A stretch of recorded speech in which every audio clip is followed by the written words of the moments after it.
Boa noite aos amados irmãos. Quero começar a mensagem dessa noite indicando um livro curto, e que, se você já teve a oportunidade de ler, você entende bem do que eu vou falar agora. O nome desse livro é A Anatomia de uma Dor, um luto em observação. E esse livro é de um autor conhecido, famoso, o autor das Crônicas de Nárnia, C.S. Lewis. Esse livro ele escreveu logo após perder a sua esposa. E ele escreveu um outro livro sobre o problema do sofrimento. É um livro um pouco mais técnico, mas também muito bom, que é o livro famoso onde nós tiramos a ideia de que o sofrimento é o megafone de Deus. É o do livro O Problema do Sofrimento. Esse livro, ele é mais uma espécie de diário com Deus, um momento de oração, com palavras muito vívidas, fortes, e que certamente vai te mostrar o que é o coração de um homem sofredor. Esse livro, ao mesmo tempo que te choca, ele faz com que você, nas últimas páginas, não vou te dar o spoiler, né? Você vá às lágrimas. Um livro muito forte, 90 páginas apenas, mas se você quer trabalhar um pouco com a questão do luto, da dor, do sofrimento, leia esse livro, leia com calma, e não se espante com as primeiras frases e palavras que você vai ouvir, porque talvez você nunca tenha ouvido uma oração tão forte quanto as orações que tem nesse livro. Então, indico para os amados irmãos entenderem um pouco sobre aquilo que eu pretendo falar hoje à noite, só para que os irmãos possam ter uma noção do que estou dizendo. Na página 50 do livro, ele vai dizer o seguinte, e aqui são as palavras mais leves do livro. Às vezes, é difícil não dizer, Deus, perdoe a Deus. Às vezes, é difícil dizer tanto, mas se nossa fé for verdadeira, ela não faz isso, não fez isso. Mais cedo ou mais tarde, devo encarar a questão de frente. Que razão temos nós, com exceção de nossos próprios desejos desesperados, de acreditar que Deus seja bom? De qualquer ângulo por nós estabelecido, todas as evidências, prima facie, não sugeririam exatamente o contrário? O que temos para contrapor a elas? Contrapomos Cristo a elas, mas como se ele foi mal compreendido? Suas últimas palavras podem ter um sentido perfeitamente claro. Ele descobriu que o ser que ele chamava de Pai era horrivelmente, infinitamente distinto do que ele havia suposto. A armadilha, por tanto tempo preparada, de maneira tão meticulosa e com iscas tão sutis, foram por fim armadas sobre a cruz. A artimanha mais desprezível triunfou. Um livro que certamente vai te desafiar a pensar o problema do mal a partir das orações de C.S. Lewis. Hoje eu quero continuar minha meditação com os amados irmãos no livro de Jó. E eu preciso muito da sua atenção essa noite. Eu quero construir com você uma ponte para um entendimento um pouco mais profundo a respeito do nosso lidar e do nosso se relacionar com Deus. Eu quero trabalhar um pouquinho a respeito das palavras de Jó e tentar entender um pouquinho o que acontece neste livro. Por que esse livro é tão mal interpretado? Por que esse livro acaba sendo tão enigmático para muitas pessoas? E eu vou tentar mostrar um pouquinho para os irmãos como interpretar esse livro, que chave de interpretação eu uso para entender o livro de Jó. Vamos orar ao nosso Deus primeiramente. Deus amado, Deus Todo-Poderoso, te louvamos, bendizemos e agradecemos, porque o Senhor é bom, independente do que acontece ou aconteça conosco. Nos ajuda sempre a ter essa verdade em nosso coração. Nossos olhos físicos nem sempre conseguirão contemplar isto, mas que o nosso coração esteja firmado nessa verdade, na tua revelação, na tua palavra, que é uma declaração de amor por nós, na evidência mais clara e mais genuína de amor que foi a cruz. Que possamos, ó Deus, lembrar do teu amor providencial, do teu amor provado, sempre que nos depararmos com o sofrimento e com a dor, sempre que estivermos diante do luto. É o que te pedimos em nome de Jesus. Amém. Jó é um dos livros mais motivadores e é um dos livros mais ricos de toda a Bíblia. É bem verdade que o drama trata de questões que às vezes nós fazemos questão de esquecer, porque nós acabamos sendo alertados de que tudo aquilo que aconteceu com Jó também pode nos acontecer, e nós acabamos tentando nos induzir a esquecer desse detalhe. Jó é descrito como um grande servo de Deus, e quem o descreve assim? O pastor dele? A igreja dele? Não, o próprio Deus. Um homem íntegro, um homem temente a Deus. E mesmo com todas estas qualidades, mesmo com todas essas características, ele foi atingido de uma maneira muito intensa por uma bateria de provas, uma sequência, uma continuidade de sofrimento, golpes intensos, que aos nossos olhos derrubaria qualquer homem, derrubaria qualquer mulher. Era assim que Satanás também acreditava. Nós, ao lermos o livro de Jó, ficamos nos perguntando: como alguém pode, diante de tantos golpes, permanecer de pé, adorando a Deus com uma vida íntegra? Até mesmo a esposa de Jó pergunta isso.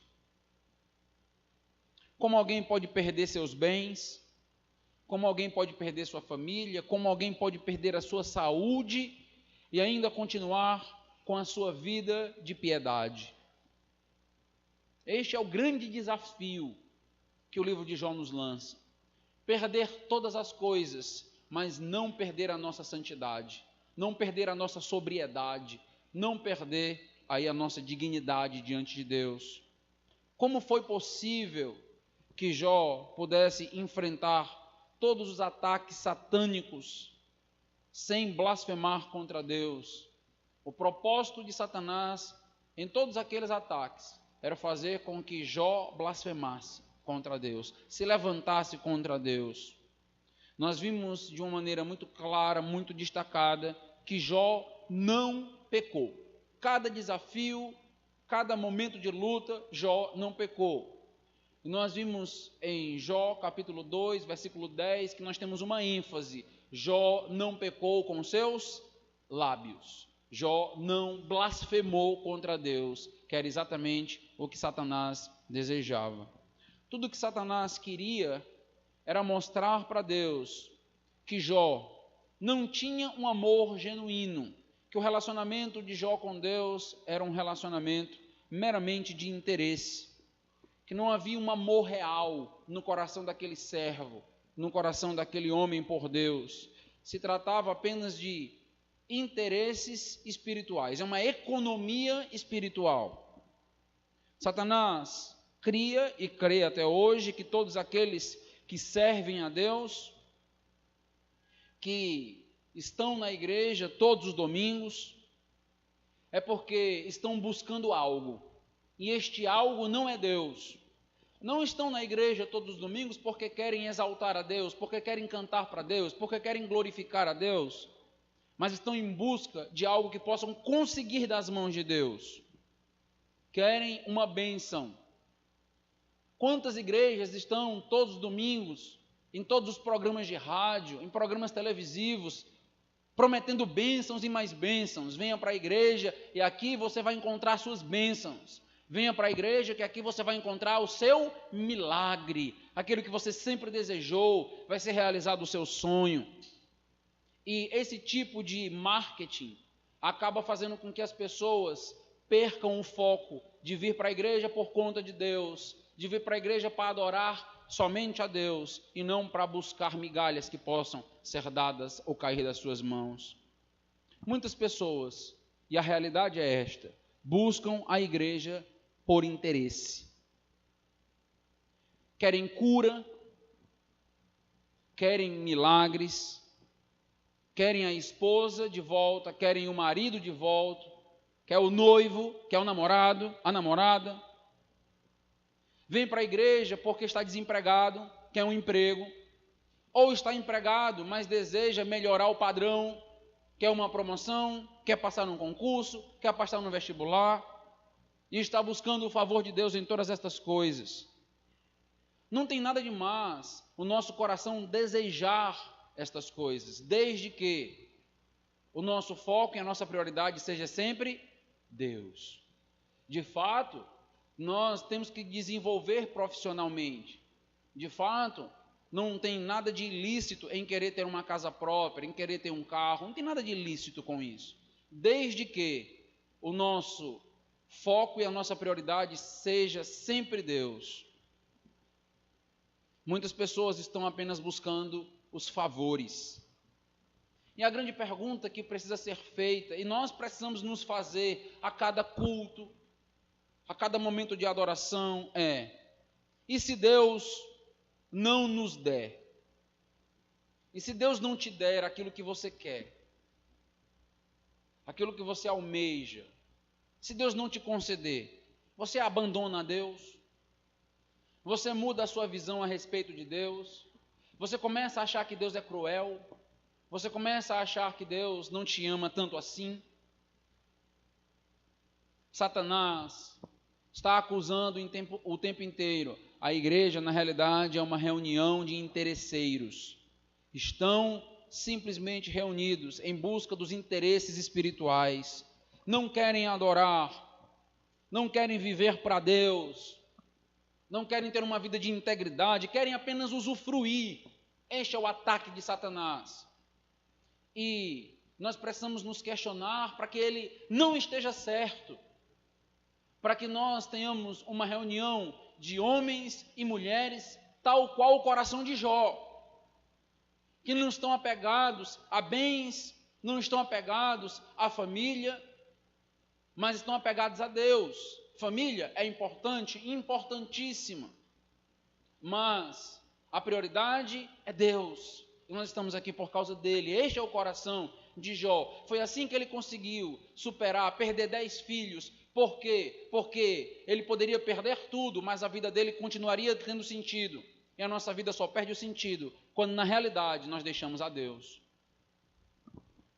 É interessante pensar que quando nós falamos de um interesseiro espiritual, ele pode mostrar as suas intenções, os seus interesses de duas maneiras. Esta é a acusação de Satanás para Jó. A primeira maneira é aos moldes de Jó. Ao perder tudo ou ao perder alguma coisa, eu começo a blasfemar contra Deus. Ao perder um objeto que eu amo, um bem durável ou não que eu amo, eu começo a blasfemar contra Deus. Ao perder alguém, eu começo a blasfemar contra Deus. Uma outra maneira é não recebendo aquilo que nós desejamos. E quando nós não recebemos aquilo que nós sonhamos, começamos também e temos o risco de blasfemar contra Deus. Como é comum algumas pessoas acreditarem, Deus tem que me dar. Quantas vezes eu já ouvi essa frase? Deus tem que me dar. E se Deus não der? Pastor, eu não quero nem pensar nessa possibilidade. Eu não quero nem pensar na possibilidade de Deus não me dar isso. Mas é preciso pensar.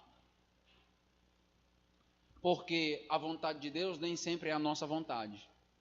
E Deus pode decidir não te dar algo. E este algo pode ser uma casa própria, pode ser um curso, pode ser um concurso, um esposo, uma esposa. O senhor está dizendo que eu posso morrer solteiro, pastor? Estou. Está dizendo que eu posso morrer solteira, pastor? Estou. Se Deus não te der o namorado que você tanto deseja, e aí nessa fase bem jovial da nossa vida, a nossa vida quase se resume a isso. Se Ele não te der, se você for um eunuco feito por Deus, não, pastor, joga praga não. Porque nós não conseguimos conviver com a vontade de Deus. Ou é a nossa vontade, ou eu vou ser infeliz para o resto da vida. Se Deus não te der, como você vai reagir? Vai blasfemar na face de Deus? Vai dar margem para Satanás estar certo em relação à tua vida espiritual? Vai se levantar contra Deus? Jó, meus irmãos, é um grande exemplo para nós. Ele não abandonou a Deus, ele não abandonou a sua integridade, nem mesmo quando a sua esposa tentou persuadi-lo de deixar a Deus. Poucos golpes na vida são mais fortes do que aqueles que são dados por quem nós amamos.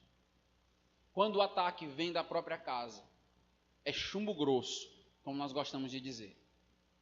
Quando o ataque vem direto da esposa, quando o ataque vem direto do marido, quando o ataque vem dos filhos, vem de um pai, vem de uma mãe, não é fácil. Quando recebemos ataques externos de amigos que nos decepcionam, colegas de trabalho, amigos na faculdade, dá para encarar. Mas quando nós recebemos esses ataques da nossa própria casa, a situação complica muito. Jó não escutou sua esposa. É interessante um contraste que pode ser feito entre Jó e Adão. Estava até conversando com o irmão Simão, disso no final de um culto. Porque Adão recebe um conselho de sua esposa e ele acata o conselho. E o que acontece? Uma desgraça que até hoje nós colhemos resultados disso. Jó não escutou. Jó repreendeu. E aqui a ideia não é caricaturar a mulher. É Eva e a esposa. Não, poderia ser o homem também. O exemplo que eu estou querendo dar aqui é meramente para mostrar um contraste entre Adão e Jó. E Jó se posiciona neste momento a favor de Deus. Ele resiste e ele se mantém em santidade, ele se mantém em integridade. Uma das coisas mais difíceis na nossa vida é se manter íntegro até o final dela. É difícil. Talvez seja fácil passar um ano de uma vida séria com Deus, 2 anos. É por isso que é tão fácil enganar as pessoas. Porque se a gente passa 2, 3 anos, as pessoas já foram enganadas. Mas uma vida de 1, 2, 3, 5, 10, 20 anos de integridade, luta com Deus, 30, 40 anos, é difícil. É muito difícil. Este é o nosso alvo. Eu quero mostrar para os amados irmãos, te lembrar como as palavras de Jó, até esse momento, até o capítulo 2, foram palavras vibrantes, foram palavras empolgantes, edificantes. Quando nós vemos o discurso de Jó, nós olhamos e dizemos, é isso aí, temos que ser assim. Então, vamos notar as palavras de Jó até agora. Veja Jó capítulo 1, versículo 21. Nota que texto fantástico.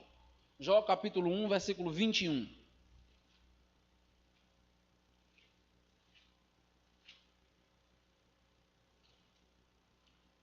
Jó 1, versículo 21.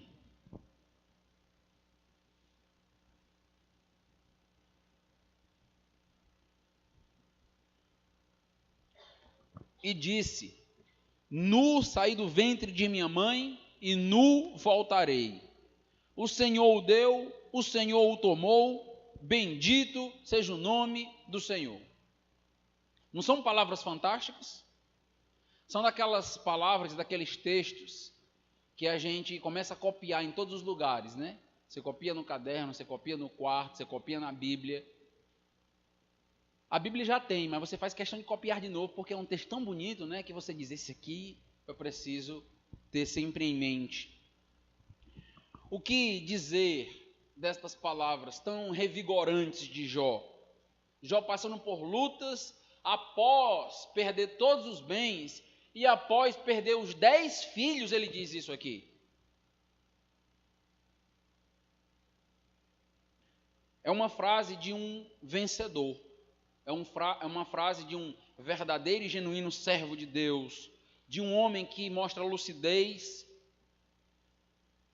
de um homem que de fato leva a sua vida a sério. Será que você consegue encontrar pecado nessas palavras de Jó? Essas palavras de Jó te chocam? Você consegue encontrar algum pecado nessas palavras de Jó? Pelo contrário, são estimulantes de santidade. Quando ele diz, nu saí do ventre de minha mãe, nu voltarei, o Senhor deu, o Senhor tomou, bendito seja o nome do Senhor. Que testemunho belíssimo nós temos aqui. Não tem pecado nessas palavras, pelo contrário, é um testemunho belo e que vai se repetir. O que dizer das palavras de Jó para a mulher dele? Jó capítulo 2, versículo 10. São os 2 discursos de Jó, nos 2 primeiros capítulos. As palavras direcionadas à mulher dele dizem o seguinte, Jó 2,10. Temos recebido o bem de Deus, não receberíamos também o mal? Temos recebido o bem de Deus, não receberíamos também o mal? Que palavras ricas, que palavras maravilhosas. Como Jó, naquele estado, e agora a sua saúde foi afetada, foi atacada, com tumores malignos dos pés à cabeça. Como aquele homem consegue ter palavras tão edificantes nos seus lábios? Eu não sei qual é a sua impressão de Jó nessas palavras dos 2 primeiros capítulos, mas parece que Jó não é um humano como nós. Parece que Jó ele é completamente diferente. Nós olhamos para as nossas fraquezas, para as nossas limitações, e nós nos vemos, talvez, numa direção completamente oposta de Jó. Como é que Jó consegue isso? Parece que Jó está numa outra categoria espiritual. Por que passar por tudo aquilo? Todos aqueles golpes em sequência. Como passar por tudo aquilo e ainda ter palavras tão estimulantes em relação a Deus? Isto é praticamente uma obra sobrenatural. Será que os irmãos conseguem encontrar pecado nessas palavras de Jó para sua esposa? Temos recebido o bem de Deus, não receberíamos também o mal? Tem pecado nessas palavras? Não. Pelo contrário, são palavras de santidade, palavras que nós precisamos copiar, decorar, lembrar o tempo inteiro. Por que eu estou destacando esses 2 discursos ou testemunhos de Jó? Por que eu estou te lembrando dessas palavras, se nós já estudamos estas palavras? Porque estas não são as únicas palavras de Jó no livro. Se você já leu toda a obra, todo o livro possui 42 capítulos. Você já deve ter notado que existem muitos outros discursos de Jó durante o livro.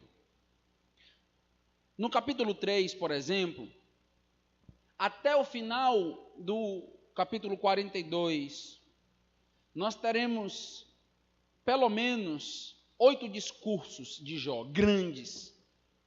O capítulo 3, de 26 versículos, 25 são pensamentos e palavras do próprio Jó. Só o primeiro versículo do capítulo 3, que é uma introdução do narrador, e que se foi o próprio Jó que escreveu, também é uma palavra dele. Capítulos 6 e 7 do livro de Jó são capítulos compostos por palavras exclusivas de Jó. 2 capítulos inteiros. Capítulo 9 e 10 também são capítulos inteiros a respeito dos discursos de Jó. E o capítulo 9 e 10 são discursos longos, grandes, dentro do livro.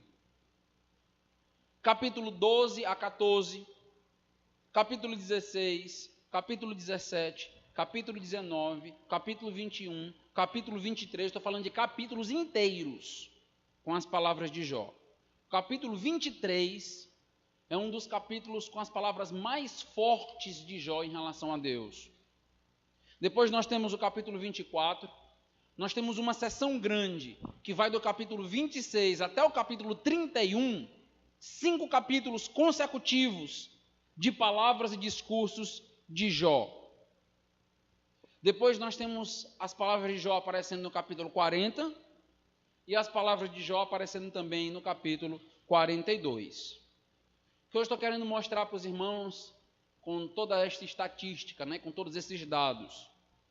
Eu quero mostrar para os irmãos que o que nós ouvimos até agora, diretamente dos lábios de Jó, equivale aproximadamente a 1% apenas de todas as suas palavras. Nós só ouvimos 1% de Jó, das palavras de Jó até agora. Nós vamos ouvir mais algumas palavras de Jó. E eu quero que você preste atenção. Eu quero ver se os irmãos reconhecem Jó nas palavras que nós vamos ler. Nós vimos 2 capítulos com 2 discursos belíssimos, vibrantes. Agora vamos notar as palavras de Jó. Veja se você reconhece aquele mesmo Jó. Jó capítulo 3. Leia comigo a partir do versículo 1. Note o discurso de Jó a partir do capítulo 3. Esse tom que nós vamos ver agora, vindo de Jó, é o tom que marca praticamente todos os outros discursos. Jó capítulo 3, a partir do versículo 1. Depois disso, passou Jó a falar e amaldiçoou o seu dia natalício. Disse Jó: pereça o dia em que nasci, e a noite em que se disse, foi concebido um homem.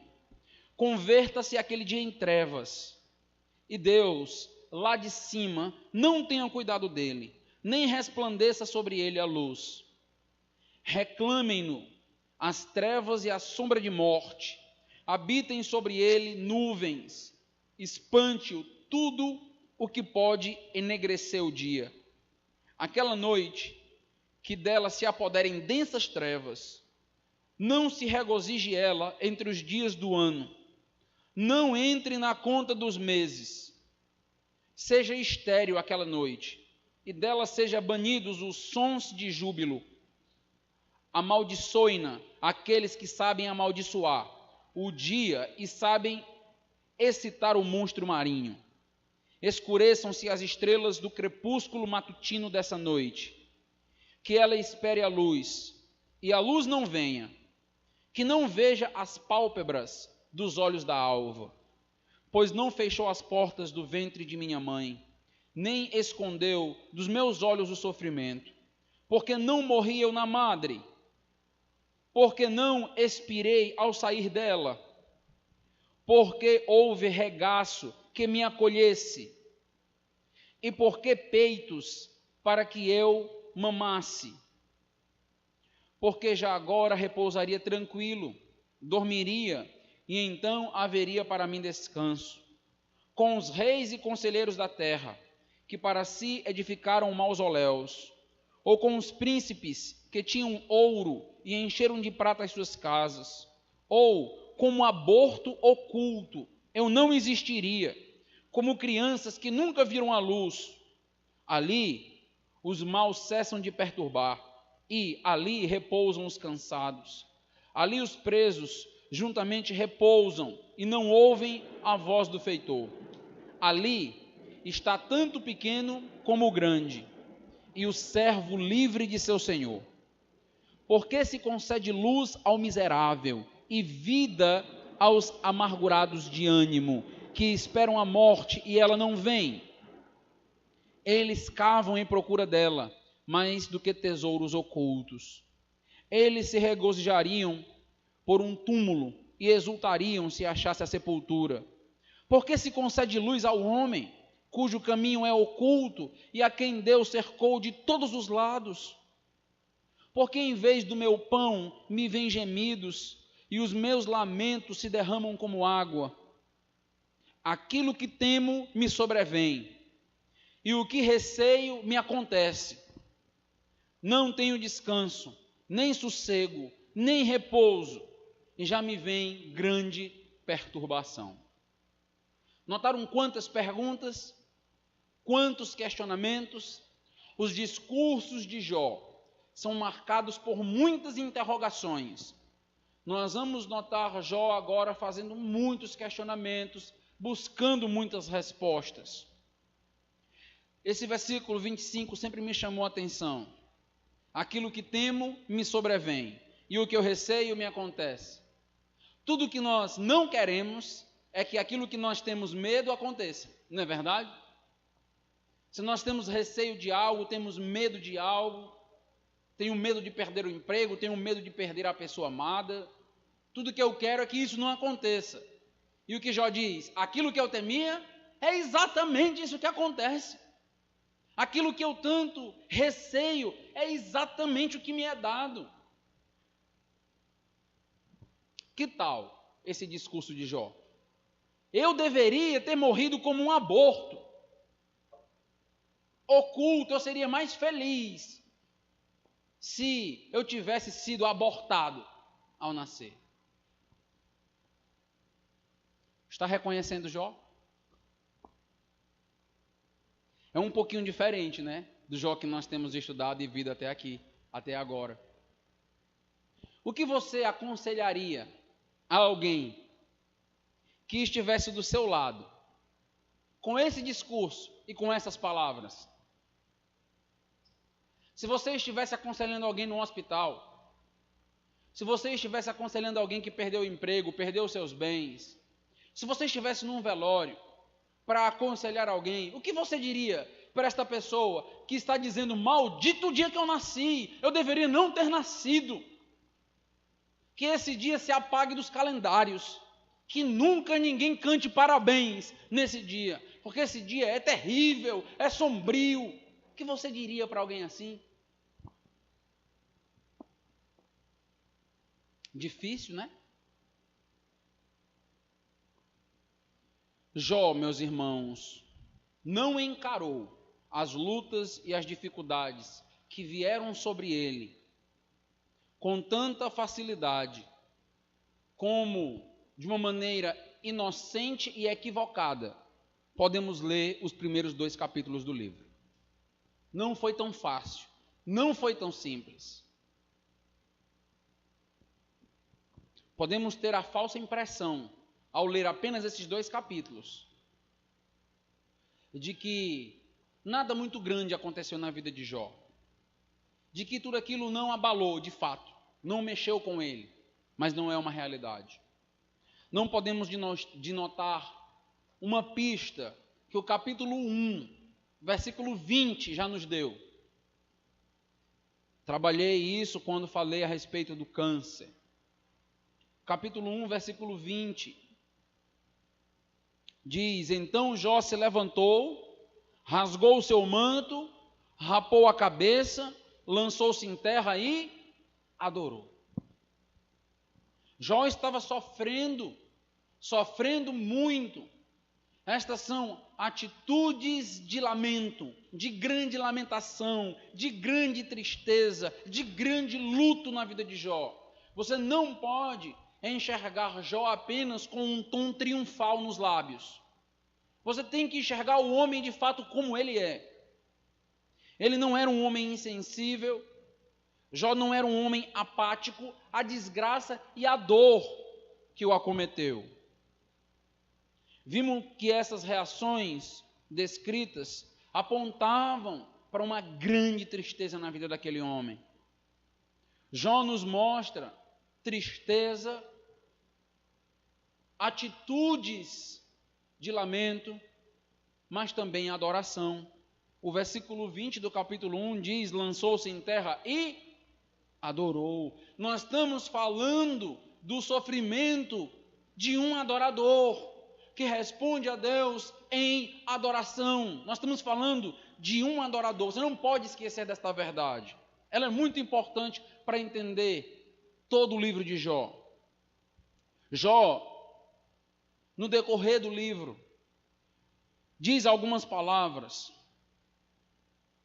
Tem alguns discursos que talvez nós não tenhamos ouvidos para ouvir. Isso mesmo. Jó tem alguns discursos, algumas palavras que talvez nós não tenhamos ouvidos para ouvir e aconselhar. Os discursos de Jó no restante do livro nos causam uma certa aversão, porque são palavras duríssimas. Talvez tenhamos até a tendência de achar que Jó pecou. Ao olhar os discursos, ao olhar o que Jó está dizendo, como Jó pode amaldiçoar o seu dia se foi Deus que o criou? Como Jó pode dizer que seria mais feliz se tivesse sido abortado? Jó não está pecando? E estas não são as palavras mais duras de Jó ainda. Aqui é o primeiro discurso após a primeira sessão de discursos favoráveis. Talvez, ao ler Jó, você entre numa crise. Jó pecou, não pecou? Porque ao ler os discursos, nós começamos a nos incomodar com as palavras dele.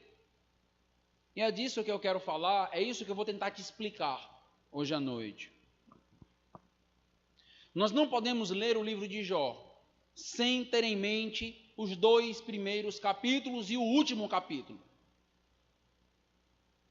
Expliquei para os irmãos na primeira mensagem que a literatura de Jó é o que nós classificamos como um drama poético.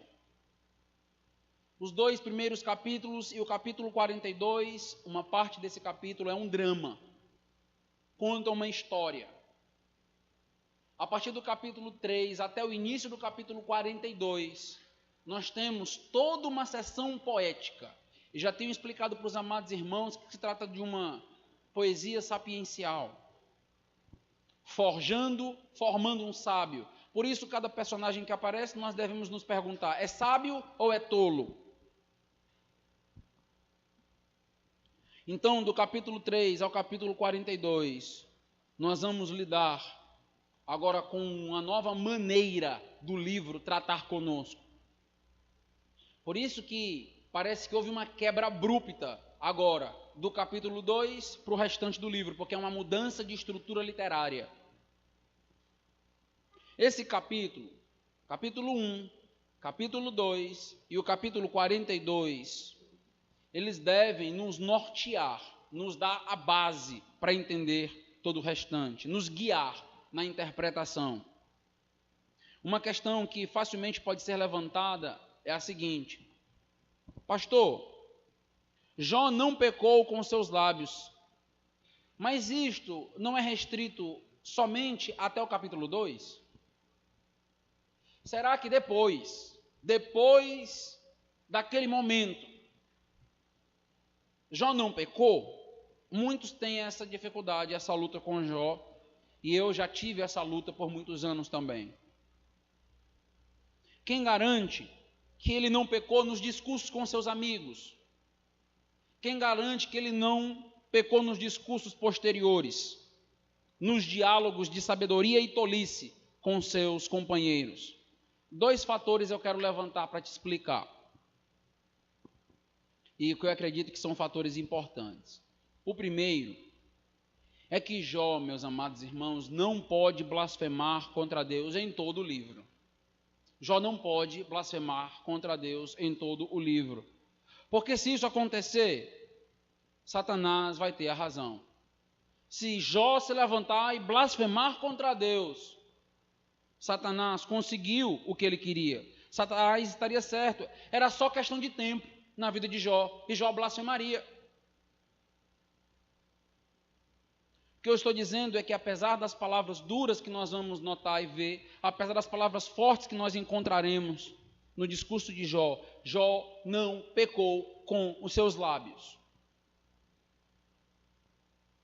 O outro fator, além desse desafio de Deus e Satanás, que nos mostra que Jó não pecou, mesmo após o capítulo 2, mesmo nos discursos e diálogos com os amigos, está no capítulo 42.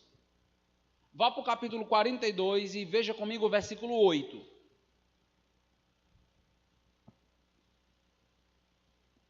Lembre-se que o capítulo 42 também é um capítulo de um estilo dramático, ou seja, a história está sendo contada novamente. A poesia foi quebrada. Nota o que é que diz no versículo 8, capítulo 42. Tomai, pois, 7 novilhos e 7 carneiros, e ide ao meu servo Jó, e oferecei holocaustos por vós.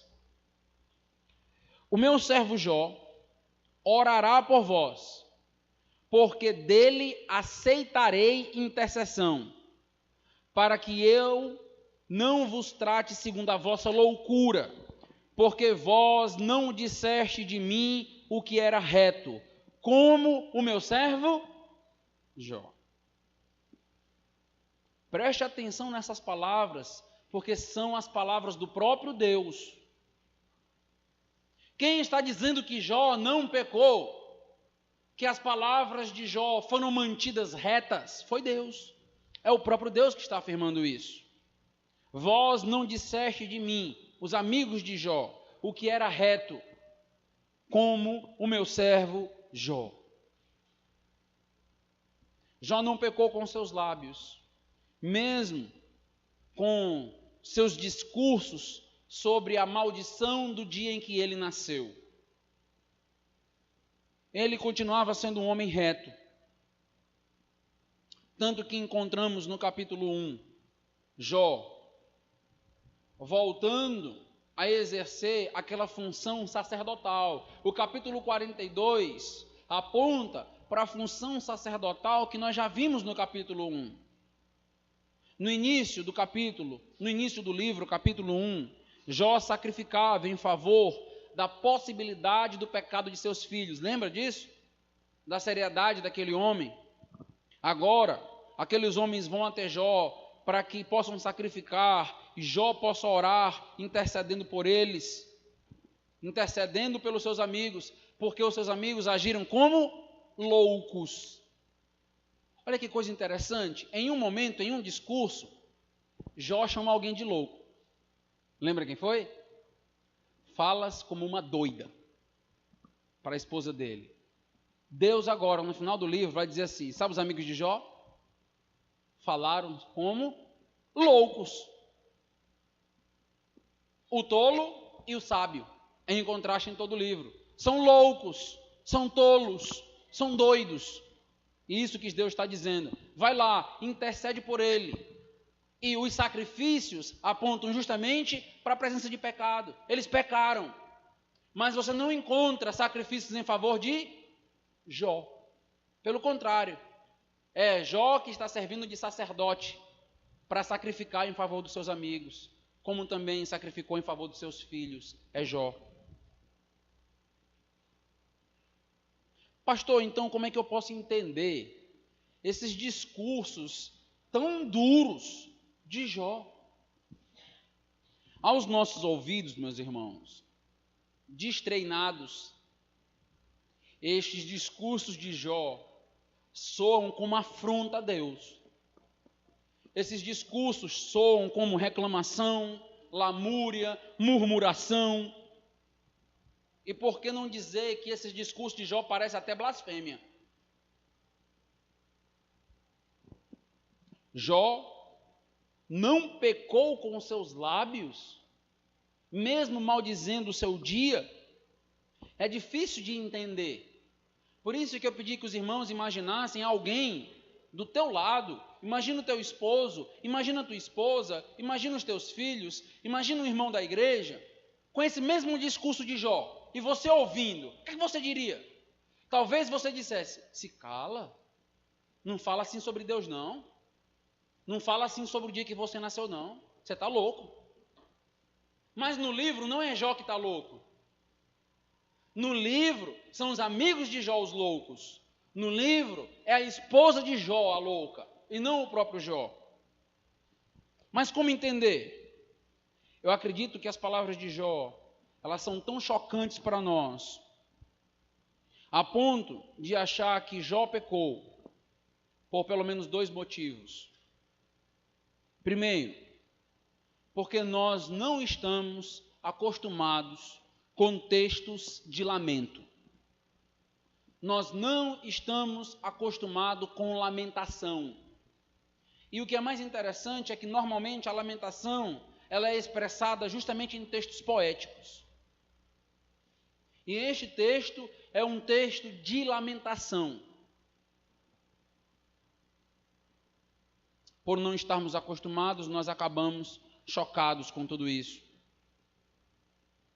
Nós passamos por esses textos na Bíblia sem dar a devida importância, sem refletir sobre ele. Porque nós estamos numa cultura evangélica, onde, em nome do politicamente correto, do discurso certinho, arrumadinho, eu acabo ocultando, maquiando algumas passagens dificílimas na Bíblia. E esta aqui é uma. Difícil. Sabe os salmos imprecatórios? Senhor, pega o inimigo, pega uma pedra e esbagaça a cabeça dele na pedra. Nós não tratamos desses textos. São textos que nos chocam. Como alguém pode orar assim? Texto inspirado por Deus. Está aqui.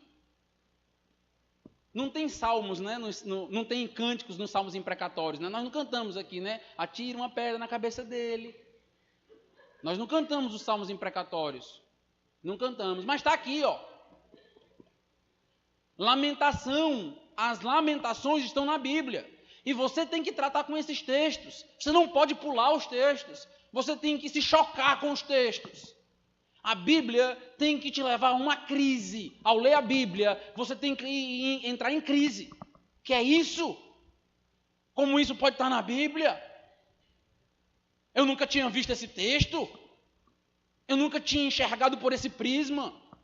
Cristianismo não é simples e não é fácil. Se você ler a Bíblia com atenção, do jeito que ela é, você vai entrar em crise durante um ano, talvez todos os dias do ano. Porque é dificílimo. Por isso que o texto de Jó é um texto para mexer conosco. É uma literatura poética, quer mexer, são expressões do coração.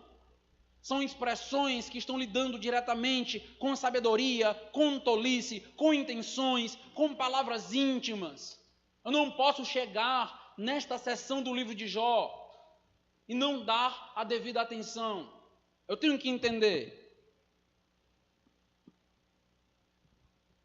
Não posso meramente maquiar o texto. Nós acabamos aprendendo a disfarçar muito bem o nosso sofrimento. Nós somos mestres do disfarce. Todos nós.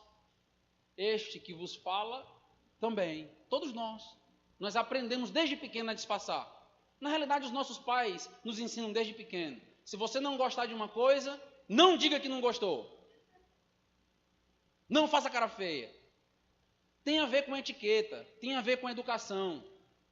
Mas na mente da criança também tem a ver com disfarce. Ela está começando a disfarçar e maquiar seus sentimentos. E ela está aprendendo a fazer isso. E para o mal, a gente não precisa de muito incentivo. Rapidamente nós absorvemos aquilo e começamos também a disfarçar não apenas para quem nos dá presente, mas para os próprios pais. Começamos a disfarçar para eles, porque eles nos incentivaram a disfarçar. Mas como as pessoas não conseguem lidar com a verdade das crianças, é melhor que a criança aprenda a disfarçar do que chocar o adulto. Ganhou um presente? Olha, não faz isso. Porque vai chocar o adulto que deu o presente. Será que não seríamos nós que deveríamos ter maturidade para lidar com as crianças? Com a honestidade delas, com a verdade delas? Não gostou, não gostou. Não, eu adorei a camisa que você me deu no Dia das Crianças. Eu queria um brinquedo, mas você me deu uma camisa, eu adorei, linda. Não, somos nós que fazemos isso. Nós muitas vezes ensinamos nossos filhos assim. Porque quem dá o presente não quer ouvir que a criança não gostou. A criança precisar de algo é uma coisa, ela gostar é outra. Nós precisamos aprender a lidar com a verdade. E a verdade é tão incômoda que nós achamos artifícios para mudá-la. Isto aqui poderia ser várias reflexões e mensagens sobre a questão de criação de filhos, educação, verdade. Aqui tem muitas implicações nisso tudo. Eu estou apenas pontuando um exemplo. Aprendemos então a disfarçar também o nosso sofrimento. Nós usamos de palavras sempre polidas, tentamos mudar o nosso rosto para que ninguém perceba que nós estamos sofrendo. As palavras, até nas nossas orações. Nós estamos tão cativos e presos que as pessoas têm nos ensinado no decorrer do século que nem nas orações nós podemos ser verdadeiros. Temos que orar e falar as coisas para Deus cheio de dedo, com discursos politicamente corretos, religiosos. Não podemos abrir o coração para Deus da maneira que o coração está, como se Deus não conhecesse o nosso coração, como se Deus já não conhecesse a nossa mente, porque não adianta nada estar com um coração terrível, ensanguentado, pensando muitas coisas e dizendo: Senhor, seja louvado. Não adianta. Deus conhece o teu coração. Você está acumulando pecado sobre pecado. Você está apenas acumulando mais um pecado de hipocrisia. Deus já te conhece. Por que nós disfarçamos tanto e disfarçamos até de Deus? Porque nós temos aprendido a ser assim.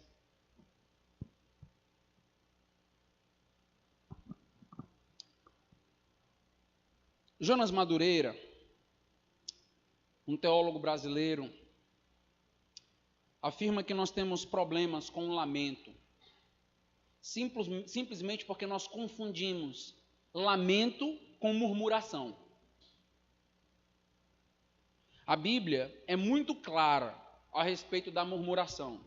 Murmuração é pecado, a Bíblia é clara. Mas e o lamento? É a mesma coisa? Será que você consegue fazer alguma diferença entre lamento e murmuração?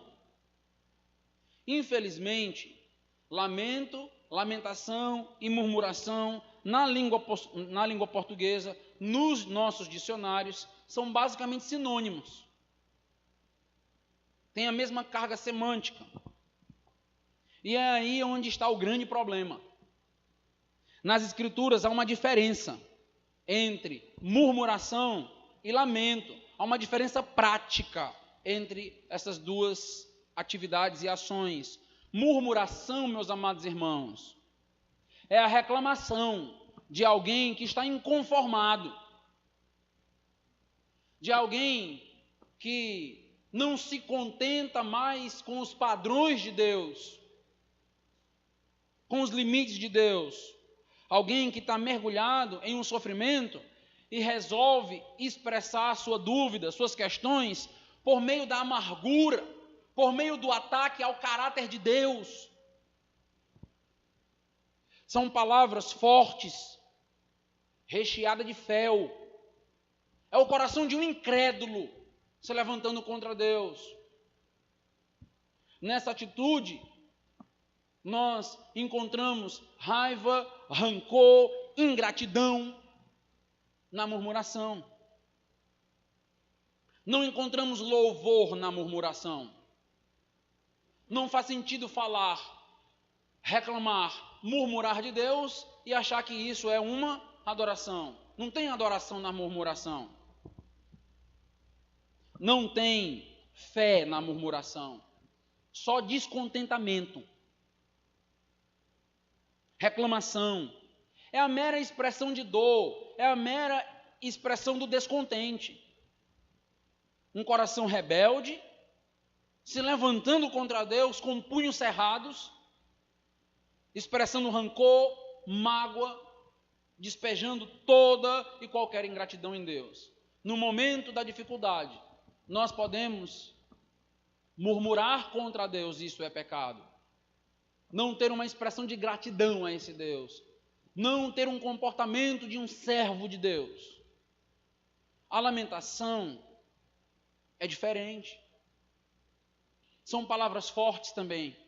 Palavras duras também. E muitas das vezes palavras duras direcionadas a Deus. Mas é uma oração. A lamentação é uma oração. A lamentação é um cântico a Deus. Não se trata de alguém que perdeu a fé. Se trata de alguém que continua falando com Deus. Mesmo quando está doendo, mesmo quando está sofrendo, mesmo quando está confuso, sem entender nada, continua orando, continua falando com Deus. Sem escolher e catar palavras, falando aquilo que está aqui dentro. É a atitude de um servo. Um servo que está mergulhado em sofrimento, em luta, e está expressando seus gemidos diante de Deus. Está doendo. E ele tem dilemas, dor. E em meio a tudo isso tem louvor, tem adoração. Lembre-se que Jó, no capítulo 1, ele rasga as suas vestes, ele se lança ao chão e adora, tem adoração. Adorar não é apenas cantar. Adorar é falar com Deus, mesmo quando tudo desmorona, mesmo quando nós não estamos conseguindo juntar os cacos, mesmo quando estamos completamente confusos. Adorar é se voltar para Deus, com um coração sincero, com um coração verdadeiro. O servo de Deus não se conforma em ter um relacionamento artificial com Deus. É incrível como muitos dos relacionamentos entre as pessoas são relacionamentos artificiais. É relacionamento de um bom dia, é um relacionamento de uma boa noite.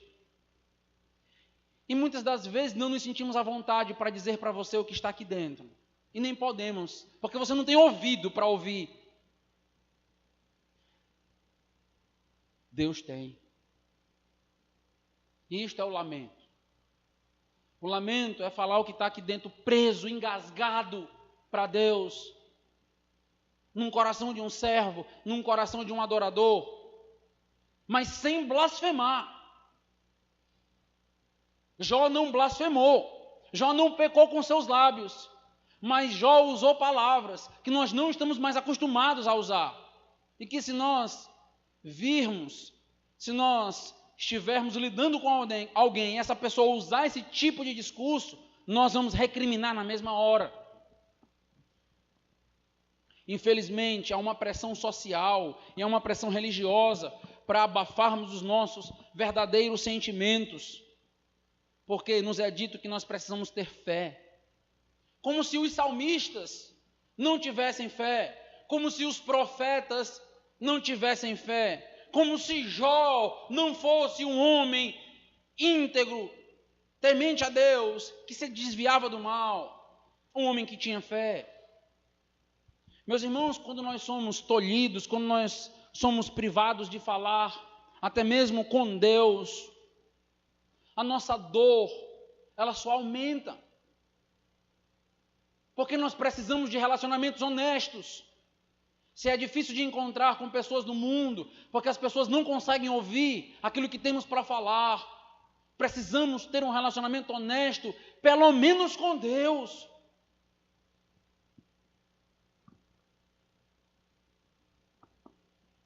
Quando estamos com dor e sofrendo, acabamos tolhidos de externar as nossas emoções e dissimulamos até para Deus. Não dizemos para Deus aquilo que nós estamos sentindo verdadeiramente. E muitas das vezes, nós não dizemos isto em público.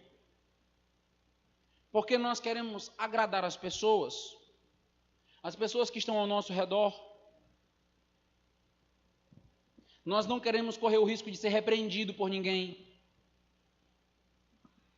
E aí nós simplesmente escondemos a situação real que corrói o nosso peito, as nossas verdadeiras lutas. E não damos oportunidade de ninguém nos conhecer verdadeiramente. Tem um câncer dentro da gente, mas nós ocultamos de tudo e de todos. Até mesmo tentamos ocultar de Deus. Deixe-me te ensinar uma verdade que pode te libertar e pode ser um degrau no teu relacionamento com Deus. E que eu espero que tenha implicações no teu relacionamento com as pessoas também, até certo ponto. Deixe-me dizer, você pode lamentar.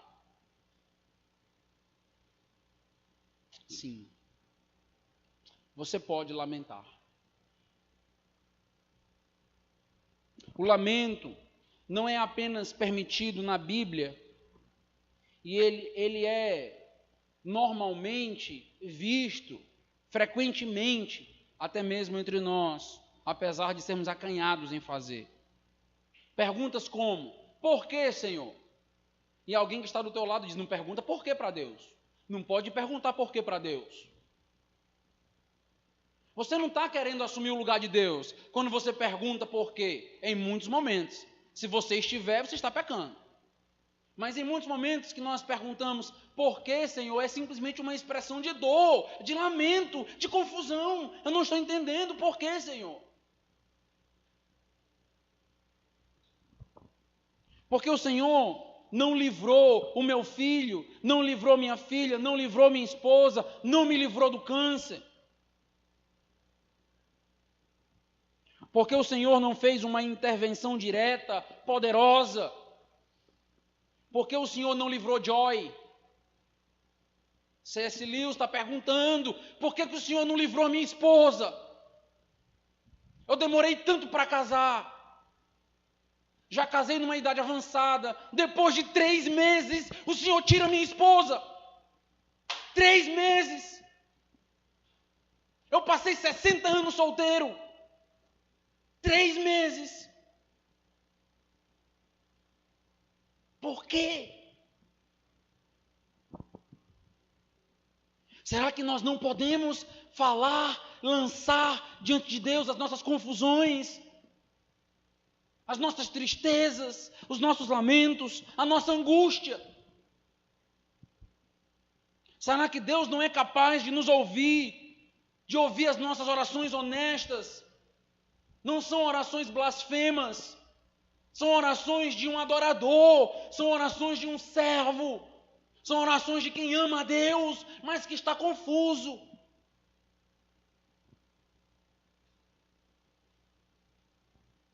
Será que essas orações que fogem do politicamente correto são mesmo pecaminosas?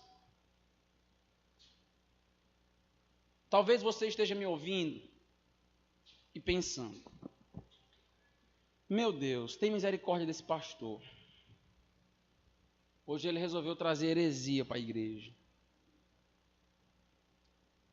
Deixe-me te fazer algumas perguntas e te levar a refletir sobre algumas coisas. Talvez você esteja espantado com o que eu estou dizendo. Esteja até sentindo, rapaz, esse pastor é muito audacioso no que ele está colocando no nosso relacionamento com Deus. Deixe-me te falar sobre algumas verdades. Você já notou que a Bíblia está repleta de lamentos e protestos? Você está lembrado de um livro que este pastor, que está aqui hoje, pregou logo quando cheguei nessa igreja, 5 anos atrás? Estive pregando sobre Abacuque, lembram? Lembra do discurso de Abacuque? Duríssimo, duríssimo. Senhor, o mal está só se proliferando. Mal sobre mal, mal sobre mal. E o que é que o Senhor faz? O senhor não está fazendo nada? Aí Deus diz, vou fazer. Vou trazer a Babilônia para julgar o meu povo. Aí Abacuque entra numa crise maior ainda. Como é que o senhor vai trazer os ímpios para julgar o teu povo que é santo? Deus diz, é assim.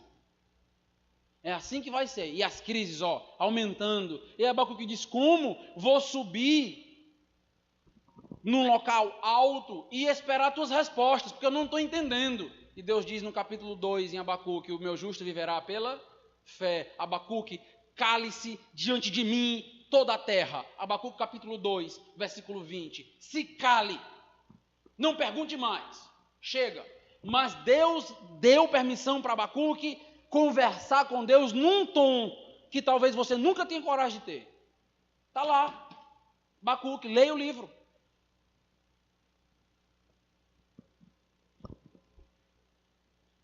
Jeremias desejou a mesma coisa que Jó, nunca ter nascido. Basta ler o livro de Jeremias.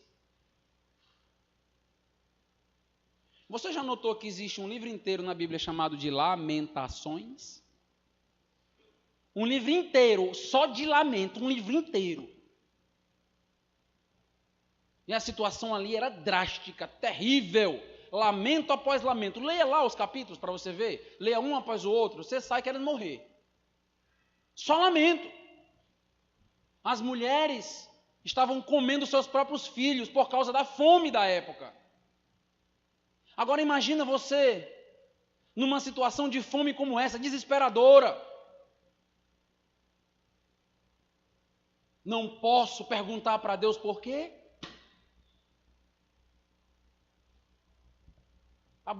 Jeremias perguntou. Abacuque perguntou. Quando você vai para o livro de Salmos, você tem uma surpresa. Sabe qual é a surpresa? Nós temos várias categorias de salmos.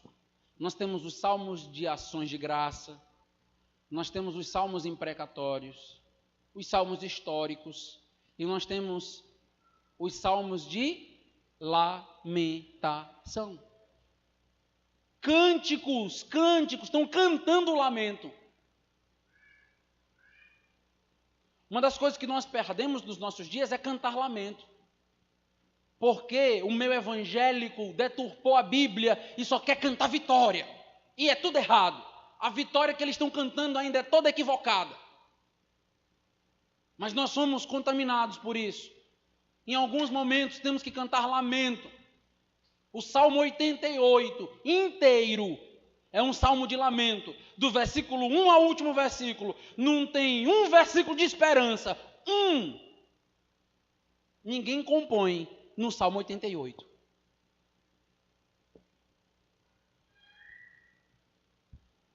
Bonito é o 23. Bonito é o 91. Leia o 88. Eu poderia citar vários salmos de lamento para os irmãos. Salmo 10, Salmo 12, Salmo 13, Salmo 28, Salmo 30, 38, 56, 69. Tudo é salmo de lamento.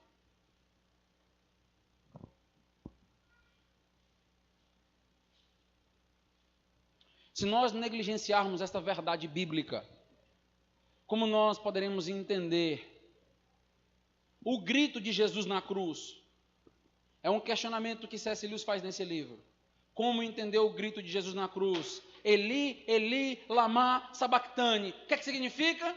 Deus meu, eu não ouvi. Deus meu, o quê? Por que me desamparaste? Jesus perguntando por quê?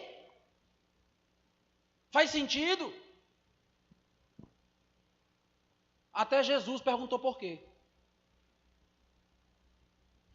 Ninguém toca nesse assunto. Ninguém toca nesse discurso, nessa utilização do salmo davídico. Jesus estava pecando? Talvez se você estivesse do lado da cruz, e Jesus diz, Deus meu, por que me desamparaste? Talvez você olharia para Jesus e diga isso não, está blasfemando. Não pode dizer isso. Como é que o Senhor está dizendo que Deus desamparou? Deus não desampara ninguém, não. Aí lá vem o nosso evangelho água com açúcar de alta ajuda, que não tem peso e não sustenta ninguém, que acalma em um momento, mas na hora que a gente mais precisa não tem solidez nenhuma. Deus meu, por que me desamparaste?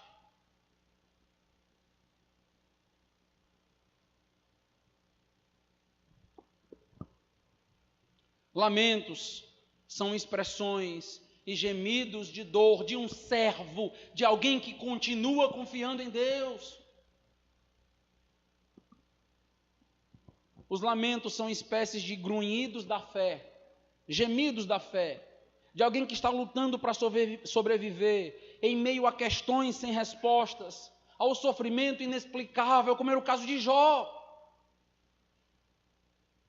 Está doendo.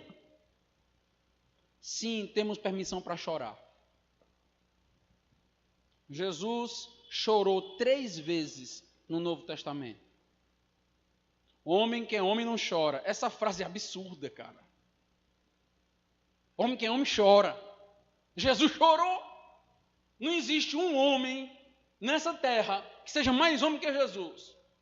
Jesus é o padrão de toda e qualquer hombridade. Então, homem que é homem chora. Não é, e não se faça de tão valentão assim.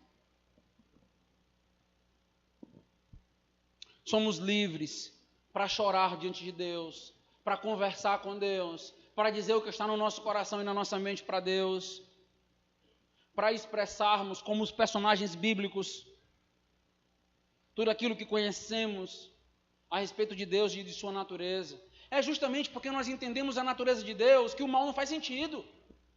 Nós entendemos que Deus é bom, que a providência dele é amorosa, que todas as coisas cooperam para o bem daqueles que amam a Deus. É justamente porque nós sabemos disso que quando chega o mal nós entramos em uma crise. Se nós não conhecêssemos quem Deus é, teríamos crise nenhuma. O servo de Deus tem crise por conhecer a Deus. Jó não está pecando com as suas palavras fortes. Quem diz isso? Deus. As palavras de Jó foram retas. E você ainda nem viu as fortes palavras que vêm por aí de Jó ainda. Se você já achou que o capítulo 3 está forte, segura as emoções.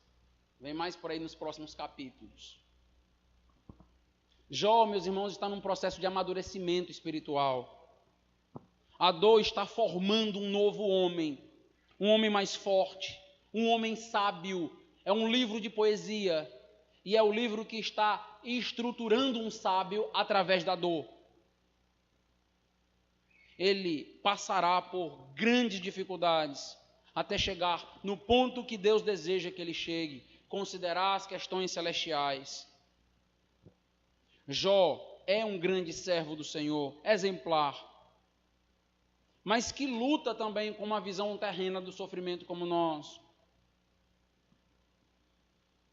Jó está se questionando o que eu fiz para Deus me colocar nessa situação. E Jó tem certeza que não fez nada.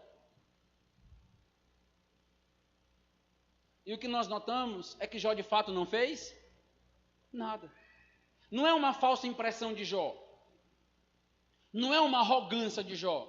Jó de fato não fez nada. A causa do sofrimento dele está nos céus. E ele não tem acesso a elas.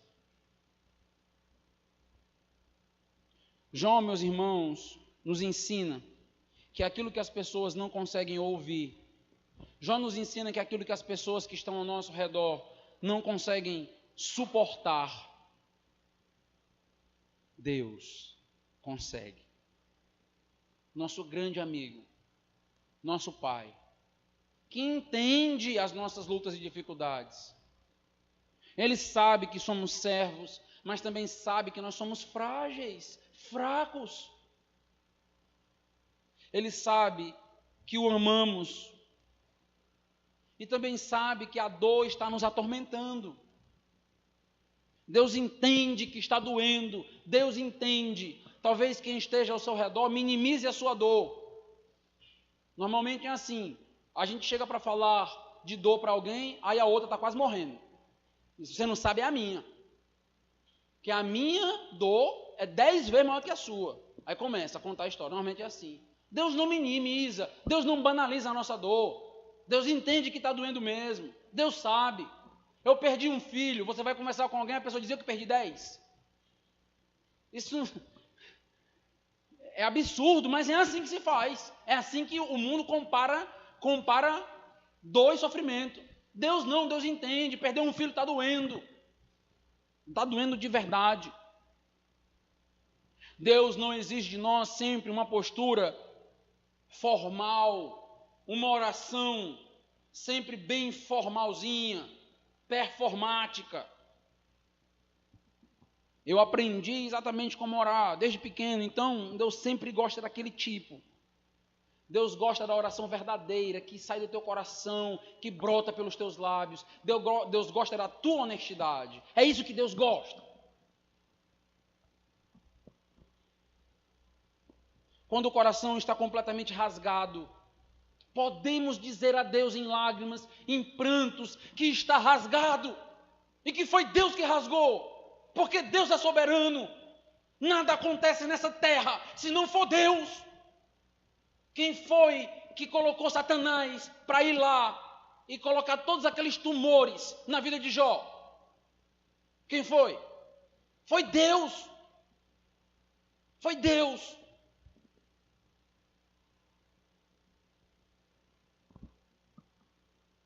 Nós precisamos ter um relacionamento livre e honesto com Deus, a ponto de dizer, eu não entendo, isso não é pecado, é o reconhecimento de uma limitação,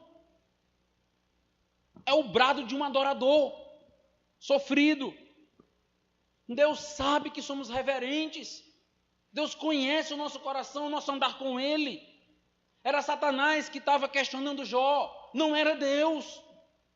Deus sabe quem Jó é. Deus diz várias vezes quem Jó é.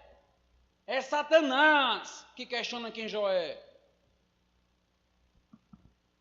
Deus sabe que nós não estamos blasfemando, apesar das palavras, às vezes duras dos nossos lábios com Ele. Deus sabe que não estamos blasfemando, porque Ele nos conhece. Deus não é ingênuo quanto à nossa alma, quanto à nossa fé, quanto ao nosso coração. Não estou convocando os irmãos a ser blasfemo, isso é heresia.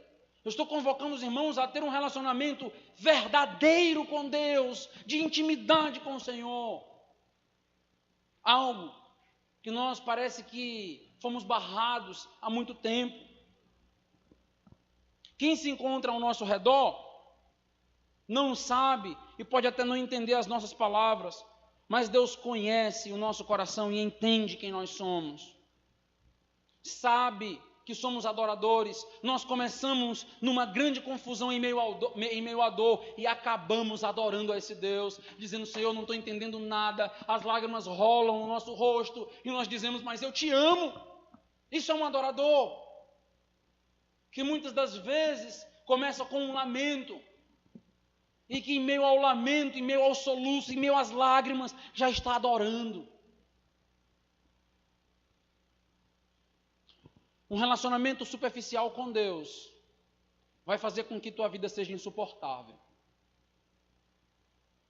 Um relacionamento onde você não pode conversar com o teu pai, de filho para pai, de pai para filho, contando o que está aqui mesmo, engasgado, dentro do coração, vai fazer com que você não tenha vibração no coração para adorar, vai fazer com que você não tenha um cristianismo que vibra, vibrante, que pulsa no coração.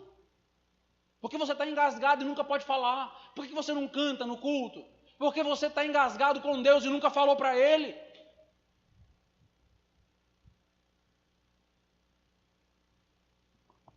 Deus sabe quem você é, conhece as suas lutas, se entrega, se abre para Ele, em adoração e reverência, sem blasfêmia. Mas Deus suporta, sim, palavras que nós não estamos acostumados a ouvir. Eu quero encerrar essa mensagem lendo para os irmãos um poema chamado O Lamento, de um homem chamado Nicholas Wolterstorff. Ele diz o seguinte: dizem que os homens devem ser fortes e que a força de um homem em meio à desgraça se percebe em sua face sem lágrimas. Mas como celebrar uma estoica ausência de lágrimas? Como insistir em nunca externar o que dentro está sangrando? Será que suportar chorando não requer tanta força quanto nunca chorar? Por que devemos sempre esconder o nosso sofrimento? Não devemos, por vezes, permitir que as pessoas o vejam e até participem dele? Porque é tão importante parecer forte. Fui agraciado com a força para superar, mas agredido e ferido gravemente. E feridas são desagradáveis, causam repulsa. Mas será que elas devem ser escondidas? A propósito, o que diz alguém que está sofrendo? Algumas pessoas são dotadas de palavra de sabedoria.